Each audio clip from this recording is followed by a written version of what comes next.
Banyak orang yang gak sadar kalau ternyata musuh terbesar yang ada di hidupnya bukan teman yang suka menggosipkan atau orang-orang yang ingin mengacaukan bisnisnya, tapi dirinya sendiri. Atau ada beberapa orang yang udah sadar kalau pertempuran yang harus dimenangkan adalah pertempuran dengan diri sendiri. Tapi mereka nggak tahu nih gimana caranya untuk memenangkan pertempuran tersebut. Dan akhirnya hanya tenggelam dalam sesal, kejenuhan, dan kebuntuan pikiran saja. Hal sebenarnya yang kita lawan dari diri sendiri ini adalah mengenai pola pikir, mental, kemalas-malasan, serta berbagai alasan yang kita buat untuk mencari pembenaran karena takut gagal dalam membuat pilihan. Cara untuk memenangkan pertempuran ini, senjata utamanya adalah segala sesuatu yang ada dalam pikiran kita. Kemudian ditindaklanjuti dengan aksi-aksi dan keputusan yang kita buat. Lalu gimana sih cara melawan diri sendiri? Pertama, identifikasi hambatannya. Seringkali kita berpikir kalau hal-hal yang menghalangi jalan kita untuk sukses itu berasal dari faktor luar, seperti nggak punya fasilitas belajar yang memadai, nggak punya laptop untuk kerjain tugas, atau nggak ada orang dalam yang bisa ngebantu untuk bekerja di sebuah perusahaan. Padahal bisa jadi tugas itu nggak dikerjain karena kita malas, bukan karena nggak punya laptop sebagai alasan. Dan ditolak mentah-mentah oleh perusahaan karena kita malas cari informasi dan pengetahuan lebih untuk masuk ke tahap-tahap seleksi pekerjaan selanjutnya. Kita terlalu terbiasa mencari-cari alasan dari kegagalan kita tanpa mengenali hal-hal yang sebenarnya menjadi hambatan kita. Jadi, coba kenali hambatan utama yang ada di hidup kamu, yang mana hambatan itu tentulah berasal dari diri sendiri. Kalau kamu udah bisa mengatasi hambatan secara internal, nantinya kamu juga bisa menyesuaikan aspek-aspek eksternalnya. Poin kedua, bangun energi positif dan kalahkan energi negatif.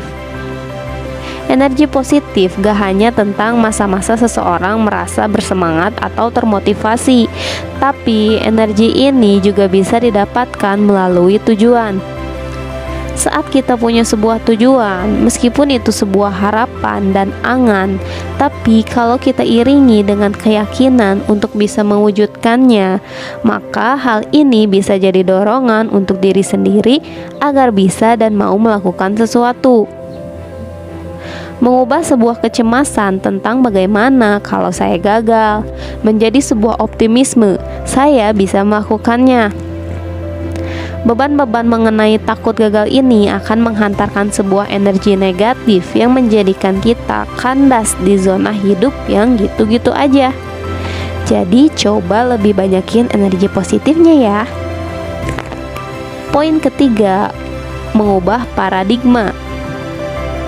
Paradigma merupakan sebuah kerangka berpikir tentang gimana sih persepsi kita sama diri sendiri dan lingkungan sekitar. Atau bahasa lainnya adalah cara pandang. Saat kita bisa mengubah sikap di dalam pikiran, maka kita juga bisa mengubah aspek dari luar. Gimana persepsi kita sama suatu hal akan sangat mempengaruhi cara kita berpikir, bersikap, dan bertindak secara keseluruhan. Mengubah paradigma atau cara pandang kita terhadap diri sendiri tentunya akan mengubah sikap kita menuju tindakan-tindakan mencapai kesuksesan. Poin keempat, ubah kebiasaan lama. Kita cenderung mengatakan hidup ini sangat monoton dan membosankan. Yang kita ucapkan hanyalah keluhan tanpa ada tindakan perubahan. Kalau saat ini kamu gak ngerasain sebuah harmoni nih dalam menjalankan hari-hari, berarti kamu harus segera melakukan perubahan. Memang perubahan pada awalnya terasa kurang nyaman, apalagi kalau kamu orang yang sulit beradaptasi. Jadikanlah perubahan sebagai sebuah kebiasaan baru, gak harus langsung berubah drastis. Kita cukup memulai dengan perubahan kecil, dan yakinlah perubahan kecil ini akan berdampak besar terhadap diri kita. Poin terakhir yaitu keyakinan dan kepercayaan diri. Saat keyakinan ditanamkan dalam-dalam, ia akan merangsang pikiran untuk sebuah kesiapan menuju kebaikan. Kita bisa membangun kepercayaan diri dengan keyakinan yang kita suarakan dengan kalimat-kalimat positif ke dalam diri kita. Memiliki keyakinan dan kepercayaan diri akan menguatkan kita menembus batas yang disebabkan oleh diri sendiri, dan yang selama ini selalu menjadi penghalang untuk mencapai hal-hal yang kita inginkan. Itulah 5 hal yang bisa membantu kamu mengalahkan diri kamu. Sejatinya kita harus memiliki kekuasaan penuh terhadap diri kita sendiri.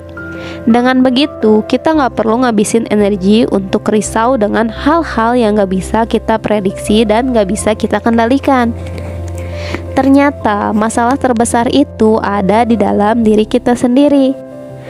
Dengan mengidentifikasi, mengenali, dan menyusun strategi untuk menghadapi berbagai permasalahan tersebut, kita sudah dapat menjadi penguasa seutuhnya terhadap diri kita sendiri. Terima kasih sudah menonton. Semoga video ini bermanfaat. Kalau kamu suka dengan video ini, jangan lupa klik tombol like dan subscribe channel ini ya, biar kamu gak ketinggalan video serupa untuk bantu kamu ngembangin diri menjadi lebih baik. Sampai jumpa di video berikutnya.